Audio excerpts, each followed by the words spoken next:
사랑하는 성도 여러분, 오늘 하루도 하나님 은혜 가운데 여러분의 걸음이 견고케 되시고 또 높은 곳을 다니시기를 주의 이름으로 축복합니다. 자, 오늘 말씀은 하나님의 신실하심, 성실하신 약속, 언약이 파기될 때의 징계인데요. 자, 우리가 사람 사이도 살아가다 보면 이제 약속을 하고 살아가죠. 그런데 그 약속이 파기될 때가 있습니다. 사소하게 말로 하는 중요치 않는 약속은 조금 파기되더라도 웃고 지나가기도 하지만, 근데 중요한 그런 약속은 가령 집을 사고 팔 때 그때 이제 문서로 약속을 하죠. 또 무역 간의 약속이라든가 특별히 국가 간의 약속이 있을 때 이 약속은 반드시 이제 지켜져야만 하는데요. 만약에 파기가 될 때, 자, 이럴 때 이제 문제가 발생합니다. 자, 이 다툼이 있을 때, 그럴 때 누가 책임을 져야 할까요? 약속을 지킨 사람이 책임을 집니까? 아니면 약속을 파기한 쪽이 책임을 지나요? 그건 당연히 약속을 파기한 쪽이 책임을 지겠죠. 하나님과 약속도 마찬가지입니다. 하나님과 우리와 약속을 맺으셨는데 약속이 파기될 때 파기한 쪽이 책임을 지게 되죠. 근데 하나님은 한 번도 약속을 파기한 적 없으세요. 근데 문제는 인류 역사에 항상 사람이 먼저 약속을 파기하게 됩니다.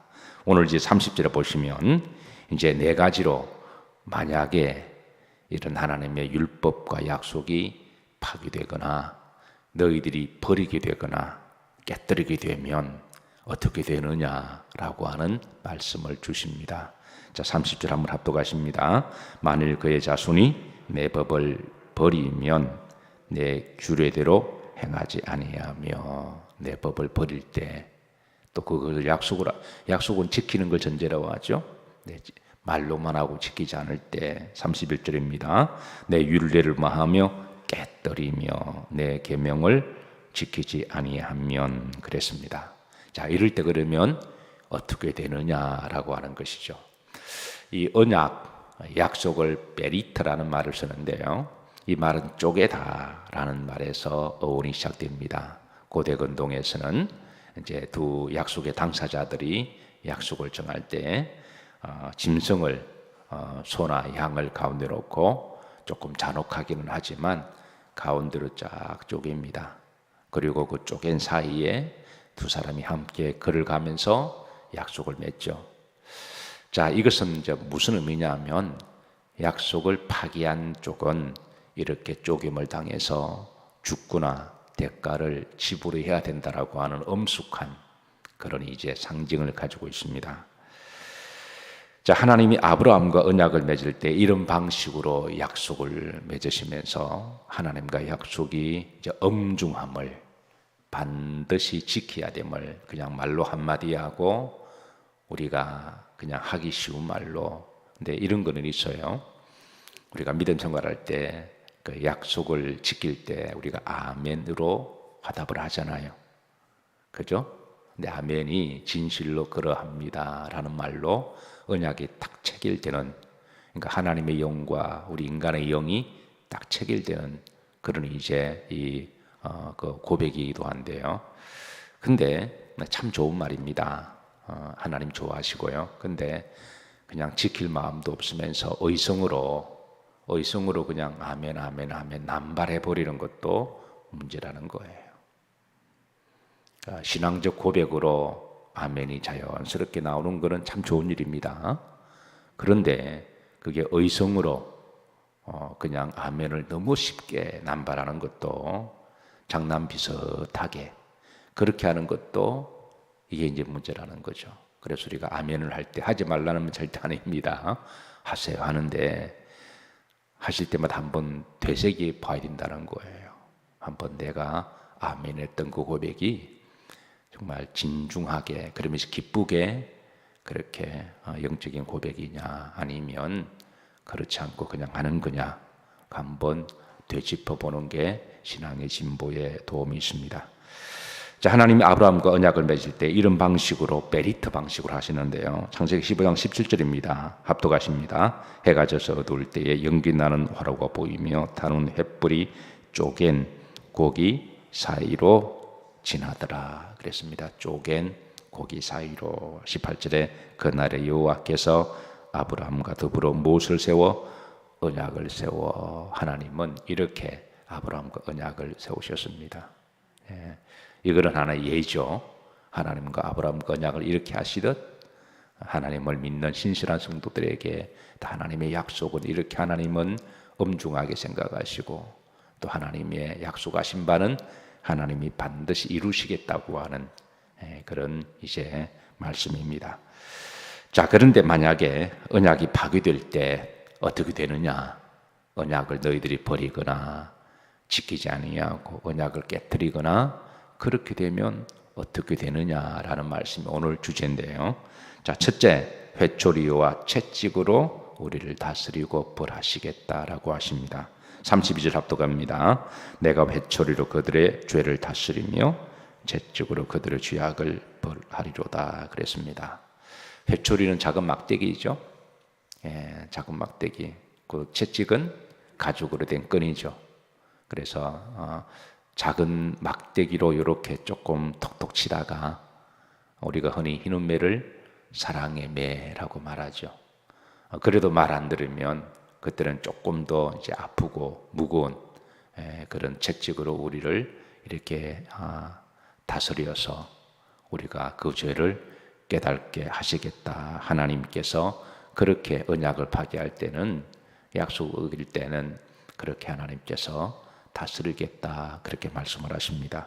원래 언약을 어기면 베리트라는 말로서 원래는 죽어야 됩니다. 목숨을 내어놓아야 하는데 하나님은 사랑이 하나님이시니까 죽이지는 아니하시고 그렇게 해서 깨닫게 하시겠다라고 하시는 거죠. 자, 히브리서에서 보시면 하나님께서 왜 우리를 징계하시는지 조금 더 상세하게 알려주는데요. 자, 히브리서 12장 6절 보십시다. 주께서는 그 사랑하시는 자를 뭐하시고 징계하시고 그가 받아들이시는 아들마다 뭐하심이라 채찍질하심이라. 그래서 우리가 이런 매를 사랑의 매라고 부르기도 합니다. 만약에 사랑하는 아들이 잘못을 할 때 그냥 놔둔다면 그건 사실은 이제 아들이라고 말할 수가 없죠. 12장 8절입니다. 징계는 다 받는 것이거늘 너에게 없으면 뭐요? 사생자요. 무엇이 아니다? 친아들이 아니다. 징계는 다 받는다. 인간은 연약하기 때문에 그래서 우리가 살아가다 보면 본의 아니게 시험 들기도 하고 또 하나님과 약속을 깨기도 하고 또 순종하지 않기도 하고 어떤 경우는 그냥 깜빡깜빡 잊어버려서 그냥 지나가기도 하고 여기 인간의 연약함이 있고 또 죄성이 있기도 하죠.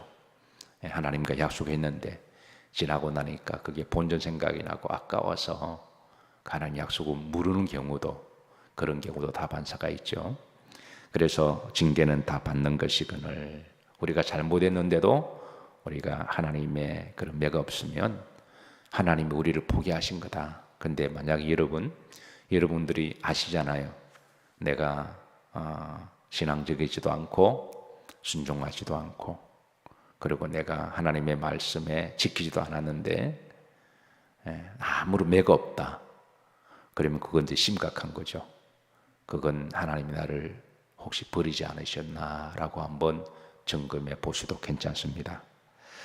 11절입니다. 합독합니다. 무릇 징계가 당시에는 즐거워 보이지 않고 슬퍼 보이나 후에 그로 말미암아 연단을 받은 자들은 의와 평강의 열매를 맺느니라. 사실 매로 맞고 좋아할 사람은 아무도 없습니다. 채찍으로 얻어 터지고 기뻐할 사람은 아무도 없죠. 내 징계는 그때는 힘들고 어렵기는 하지만 그러나 그걸 통해서 깨닫고 회개하고 다시 돌아오면 하나님이 그들에게 주시는 축복이 의의 열매와 평강의 열매를 주신다고 하는 것이죠.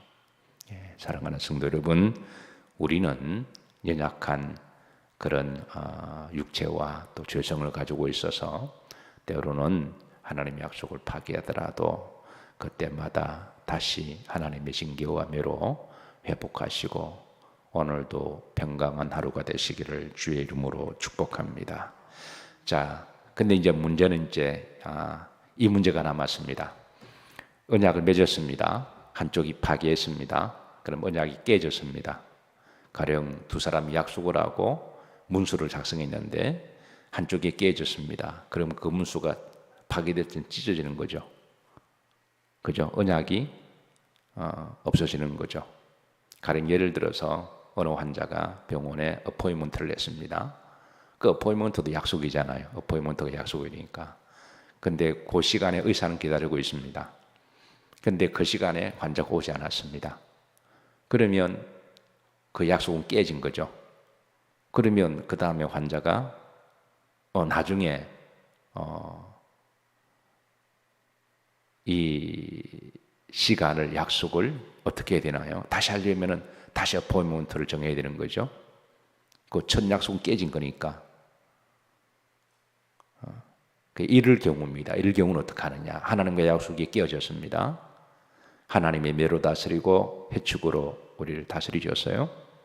우리가 깨닫고 회개하고 다시 돌아왔습니다. 그러면 그 첫 번째 약속은 어떻게 되냐는 거예요. 그게 파기가 될까요? 아니면 여전히 유효할까요? 원래는 그게 없던 거로 파기가 돼야 되는데, 원래는 다시 어포인먼트를 잡아야 되는데, 하나님은 그 첫 번째 것을 유효하게 영원히 버리지 아니하시고 그대로 하나님이 기입하고 계시겠다라는 거예요. 나중에 이제 이것이 나중에 약속의 복음으로 발전되는데요. 나중에 이 부분은 좀 살펴보도록 하고 이어서 말씀 보십시다. 33절을 보시면 자 그러나 나의 인자함을 그에게서 다 뭐하지 아니하며 거두지 아니하겠다 하는 그건 인자하심. 인자는 헤세드 사랑을 이야기합니다. 하나님 자비 인자하심. 그 약속이 파괴되는데 약속이 완전하게 없어진 건 아니라는 거예요. 하나님이 아직까지 유효하다고 하시고 그림대로 보시면 나의 성실함도 뭐하지 아니하며 패하지 아니하며 그랬습니다. 그림대로 보시면 나의 성실함이 패하지 아니하며 그리고 33절로 보시면 내 언약을 뭐하지 아니하고 깨뜨리죠. 원래 처음 언약이 깨뜨려졌는데 하나님은 우리가 회개하고 돌아오면 그걸 아직까지 완전히 깨뜨리지 아니하고 그냥 첫 언약을 놔두신다는 것이죠. 33절에 보십시다. 흐름들어 보시면 내 입술에서 낸 것은 뭐하지 아니하리로다 변하지 아니하리로다. 왜 하나님께서는 이미 깨어진 언약을 파기 처분하지 아니하시고 그냥 다시 회복시켜 주실까요? 그건 하나님 인자하심, 하나님의 사랑이시기 때문에 그렇다라는 거죠. 하나님 그 대표적인 예로 다윗과 맺은 언약을 다시 이제 소환하셔서 한 예로 말씀하시는데요. 35절 내가 나의 거룩함으로 한 번 맹세하여선적. 그러니까 다윗과 처음 맺은 그 언약 그걸 한 번 맹세했죠. 근데 다윗에게 거짓말을 하지 아니할 것이라. 그 한 약속이 만약에 다윗이 그 언약을 깨었을 때 하나님은 그 다윗이 다시 돌아올 것을 하나님이 기다리시면 돌아오면 그 한 번 맹세한 것을 하나님이 다시 유효하게 하신다라는 거예요. 왜 몰라서 언약을 깨기도 했을 것이고 또 연약해서 그렇기도 했을 것이고 어떤 경우는 악한 영의 꾀임을 받아서 어떤 사람들에게 미혹을 당해서 그래서 속아서 그런 경우도 있으니까 왜 그러면 하나님이 그러시냐? 그건 하나님 인자하심과 하나님의 사랑 때문에 그렇다라는 거죠. 가령 이렇습니다. 다윗이 하나님과 언약을 맺었죠. 그 언약은 하나님이 우리가 지난번에 사무엘을 통하여 하나님이 찾아가셔서 다윗과 언약을 맺었다 그랬습니다. 그때 언약이 체결되었습니다. 그리고 하나님이 그 언약을 하나하나 이루셔서 마침내 다윗이 이제 왕이 되었어요. 그리고 다윗과 맺은 언약은 내가 너를 통하여 후손에게 왕위를 물려줄 것이고 그리고 영원토록 이제 왕위를 이어갈 것이다. 이게 영원은 앞으로 오실 메시아를 예표하는 말씀인데요. 이 언약은 이제 다윗과 체결되었습니다. 근데 다윗이 살다가 죄를 범했습니다. 우리 아내 바세바를 보고 죄를 범했습니다. 근데 이 죄를 범함으로 하나님과의 약속의 네 가지가 깨져 버린 거예요. 첫 번째, 7개가 범했죠. 10계명 가운데 7개, 간음하지 말라는 것. 그 다음에 두 번째가 거짓말하지 말라. 그 9번째 계명이잖아요. 그 9번째 계명. 왜냐하면 나단이 와서 이러한 일이 있었습니까? 그러니까 1년 동안에 아니요. 1년 동안 거짓말하고 살았어요. 다윗이 우리 아내 바세바를 범하고 1년 동안 쉬쉬쉬하며 살았거든요. 근데 1년 동안 거짓말하며 살은 거죠. 아주 의인인 것처럼, 아주 믿음이 좋은 것처럼, 아무도 모를 거라 생각하시니까. 그리고 또 십계명 가운데 또 어떤 죄를 범했나요? 자, 십계명, 다른 신을 섬기지 말라, 우상 숭배하지 말라. 그 다음에 하나님 이름을 망령되이 끄지 말라. 그 다음에 안식일을 거룩히 죽이라. 그 다음 내 부모를 공경하라. 그 다음에 살인하지 말라. 6번째, 우리야를 죽였잖아요. 그 다음에 간음하지 말라. 그 다음에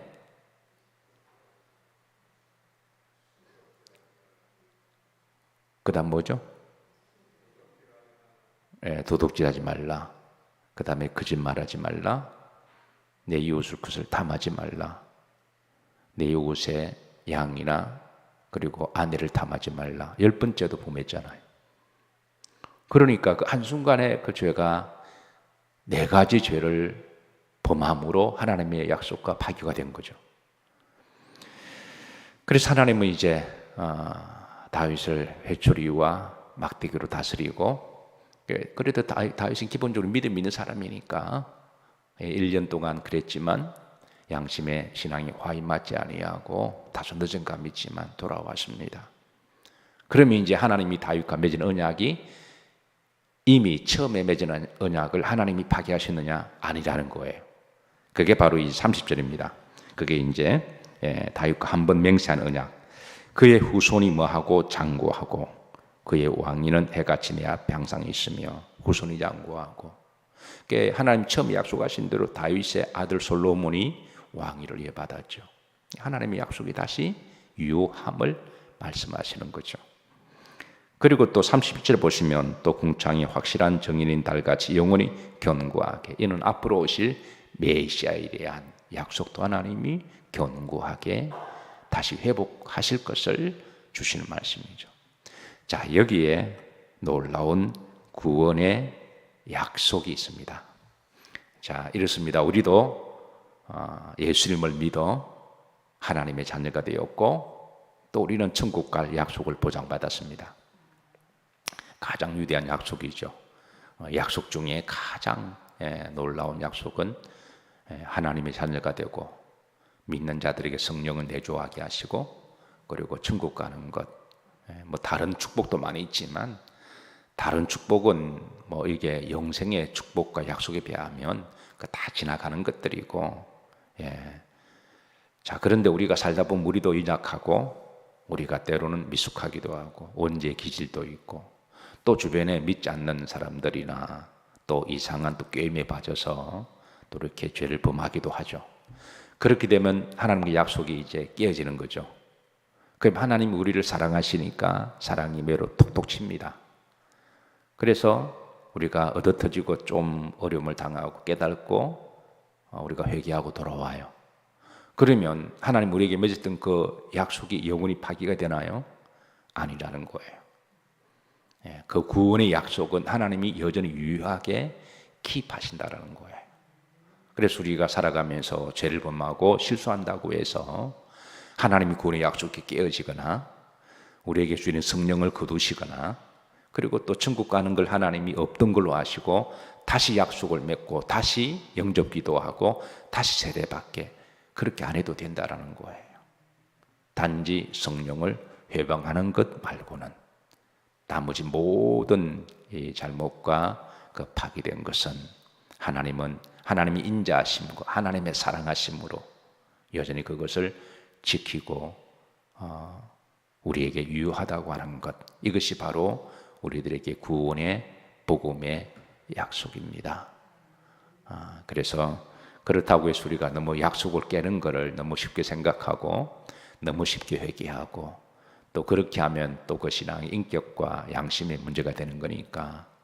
그러나 살아가다 보면 본의 아니게 또 이렇게 그렇게 되었을 때에 너무 낙심하거나 절망하지 마시고 우리가 주님께 와서 신실하게 기도하고 용서함을 받으면 의의 열매와 평강의 열매를 다시 회복하고 그리고 그 구원의 약속을 붙드시고 또 믿음으로 또 약속을 지키는 또 복된 성도들이 되시기를 주의 이름으로 축복합니다.